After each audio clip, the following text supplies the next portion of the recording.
Olha, caso de 91. Isso faz 29 anos. Essa aqui são fotos, são slides, né? O cromo, depois foram escaneados. Olha que bonito. É uma classe 3. Pacientes com agenesias e dentes simplificados no arco superior. Pacientes que têm dentes simplificados, eles diminuem o perímetro do arco.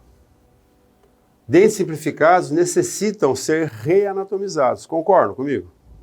Então nós já temos que pensar assim, se o dente está diminuído, eu tenho que aumentá-lo. Então isso vai beneficiar. Não podemos fechar simplesmente, mas o paciente não quer. O paciente não tem que querer. Nós temos que mostrar isso, explicar para a família. Ó, se não reanatomizar, vai ficar com um perfil feio, vai ficar com um perfil pobre. Então esses dentes terão que ser reanatomizados. Pacientes classe 3 possuem dentes inferiores com inclinação lingual compensatória. Vocês concordam comigo? Que o paciente chega no consultório classe 3, o dente inferior já está inclinado para a lingual, ele não tem uma inclinação dentro da sínfise de 1.NB, por exemplo, de 25 graus. O ímpar dele não é 100, não é 95, não é 98. Ele já tem um ímpar diminuído, porque ele tem uma inclinação compensatória naturalmente. Muitas vezes, quando a gente vai fazer uma correção do paciente classe 3, a gente aceita essa compensação como correção. E nós não podemos aceitar isso no paciente com essa idade. Nós temos que permitir que esses dentes irrompam, os permanentes irrompam com uma inclinação natural, porque a gente, senão, não vai ter um sulco mentrolabial bacana. O paciente vai ficar com o sulco mentrolabial pobre, reto, porque o dente vai estar inclinado assim. Então nós temos que inclinar os dentes inferiores para vestibular. Só que se eu inclinar os dentes inferiores para vestibular, eu vou piorar a classe 3. Eu vou dificultar a minha mecânica. Mas vai ficar mais bonito se eu conseguir. Então a gente tem que ter diagnóstico precoce e tem que fazer uma mecânica eficiente. E qual é a mecânica eficiente para esses casos? É expansão e protração. E os resultados são excepcionais. Eu tenho muito caso parecido com esse. Não de pacientes com agenesia apenas, mas pacientes sem agenesia que são classe 3. E a proposta é essa, expansão e máscara, expansão skyhook, né? Mecânica de disjunção e protração, quantas forem necessárias. Então, o tratamento convencional, eu estou dizendo convencional porque são o que a gente vê na literatura, vê em livro, vê em artigo científico, vê em congresso. Os pacientes anodônticos, com classe 3, ou perfil pobre, perfil côncavo, é aceito o incisivo inferior compensado para a lingual. Então não descompensa e não reanatomiza esses incisivos, fecha o diastema.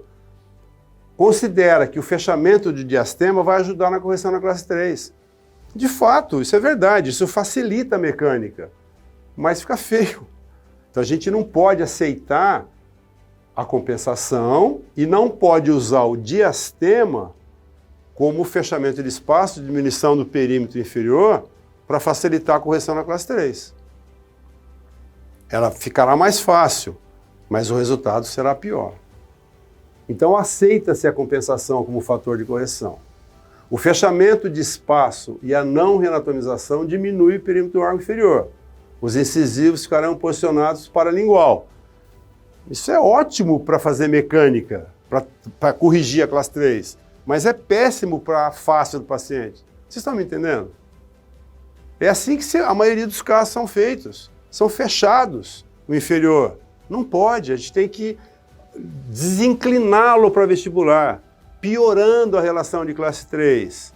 E não fechando o diastema, reanatomizando. Nossa, mas vai ficar muito difícil. É difícil mesmo. Só que aí eu vou levar os meus incisivos lá na frente. Aí o caso vai ficar com um ângulo interincisal de 130 graus. Isso vai ficar lindo.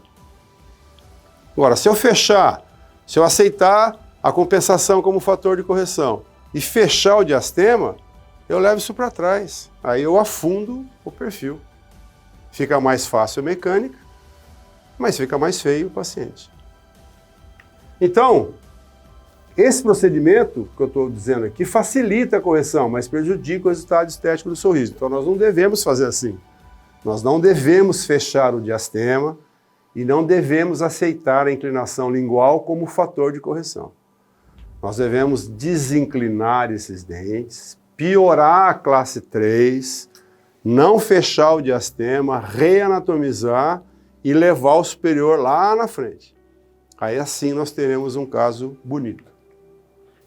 Então a descompensação, a perda de ancoragem e a reanatomização aumentam o perímetro do arco inferior. Procedimento que dificulta a correção, mas agrega beleza ao sorriso. O paciente vai ficar muito mais bonito com esse approach. Aí os dentes superiores serão posicionados mais para o vestibular para estabelecer o guia incisal. Então aqui, nesse quadro, está a chave do sucesso para a correção de agenesia em pacientes padrão 3. Lógico, diagnosticados precocemente. Agora, se não tiver diagnóstico, não tem ortodontia bem feita, né? Se você não tiver diagnóstico na hora certa, o paciente foi no dentista, o dentista não viu, ou então viu e falou, não, deixa para corrigir depois. Aí não vai ter resultado, né? Então, nós temos que fazer uma ortodontia, uma odontologia consciente, baseada em evidência científica, um diagnóstico precoce. O ortodontista é o que tem que tomar conta da situação, não é o odontopediatra, né? Quem tem que corrigir casos difíceis assim somos nós, os ortodontistas. Então nós temos que divulgar cada vez mais isso. Ó, paciente tem que ter diagnóstico precoce. Paciente com 6 anos tem que fazer panorâmica. Tinha que ser uma lei isso. Então, se tem dúvida, faz uma panorâmica. Fez diagnóstico, encaminha, começa a tratar já. Expande, protrai, já vai levando o dente para frente, já vai extraindo dente descido. Eu vou mostrar vários e vários casos, quando a gente, paciente com 14, 15 agenesias, a gente já vai extraindo dente descido para os dentes virem irrompendo para mesial.